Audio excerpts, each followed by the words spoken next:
औरतों को भी सक्षम किया है काम करने के लिए, तो वो क्या संदेश होगा जो आप ऐसी दंपतियों को देना चाहेंगे जहां दोनों वर्किंग हैं?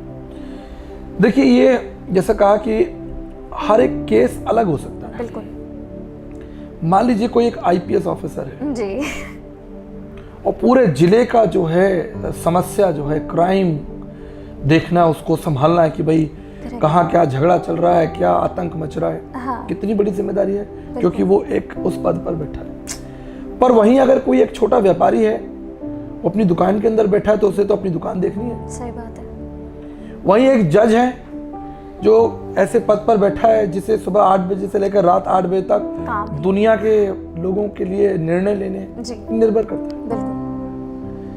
लेकिन अगर हम इसे ईश्वरीय दृष्टिकोण से देखें, बेशक मैं इसके पक्ष में हूं कि महिलाएं या बेटियां आगे आए, डॉक्टर बने, इंजीनियर बने, साइंटिस्ट बने, पायलट बने, जो उनकी इच्छाएं हैं, जो योजनाएं उनको अच्छा लगता है, उनकी एजुकेशन बढ़े।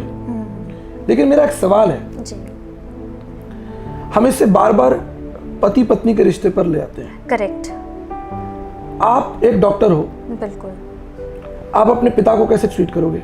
उतनी ही इज्जत से, उनकी वजह से ही तो डॉक्टर चाहे आप कितने बड़े डॉक्टर हो, करेक्ट, इंजीनियर हो, साइंटिस्ट हो, करेक्ट, आपके पिता के प्रति जो आपकी इज्जत है वो कभी कम नहीं होगी। बिल्कुल, बिल्कुल आपके भाई के प्रति नहीं होगी, कभी नहीं होगी, नहीं होगी। या आपके घर में कोई और बुजुर्ग हैं, दादाजी हैं, करेक्ट। तो ये कंपटीशन पति के लिए क्यों आ जाता है? वहीं क्यों आता है? Exactly, that's the question. Yes.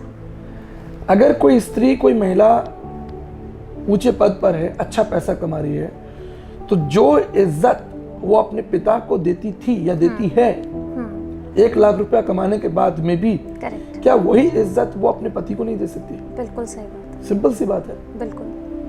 देखिए, स्त्री के लिए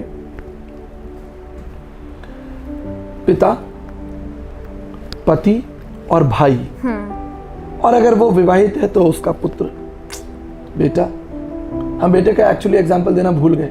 अगर वो 1 लाख रुपए महीना कमा रही है तो बेटे को कैसे संभालती है? वो प्यार करती है, इज्जत देती है, उसकी चिंता करती है। लेकिन कंपटीशन, जेलसी नहीं होती वहां पर।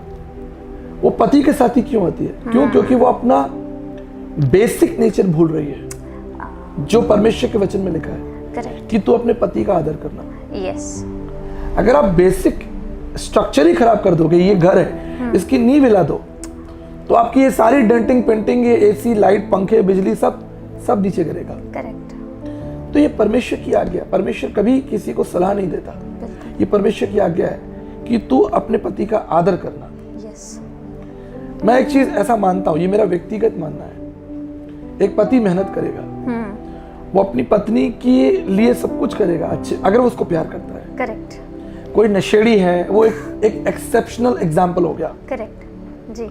ईद का चांद वाली बात हो गई, या once in a blue moon वाली बात होगी, कोई कठोर व्यक्ति होगा। लेकिन अगर कोई व्यक्ति, पुरुष जो है, वो अपनी पत्नी से प्रेम करता है, तो सब चीजें उसके ला के रखेगा। करेक्ट।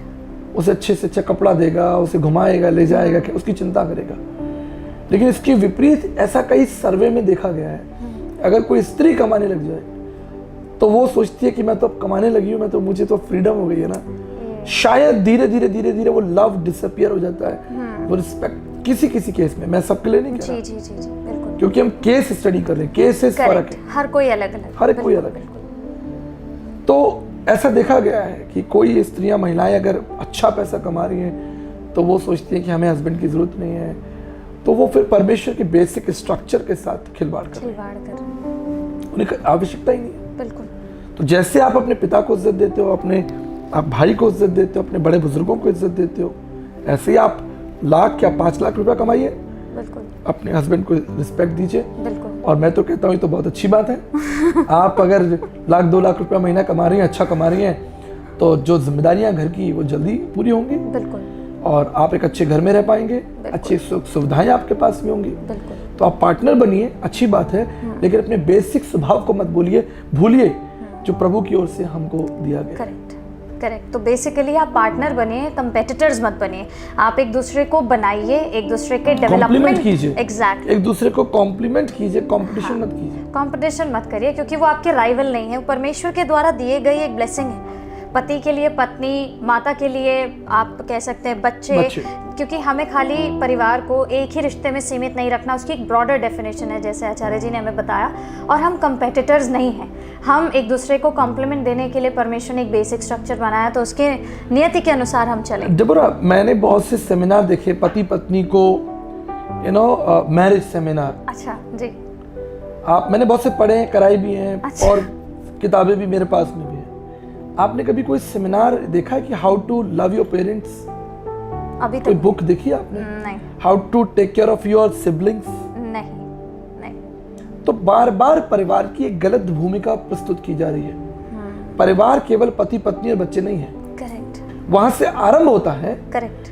क्योंकि परमेश्वर ने पति पत्नी को बनाया, उसके बाद वो रिश्ते बनते चले गए। जी जी जी। तो वो रिश्ते ऐड हो रहे हैं ना। Correct correct. उसकी ब्यूटी बढ़ रही है। बिल्कुल।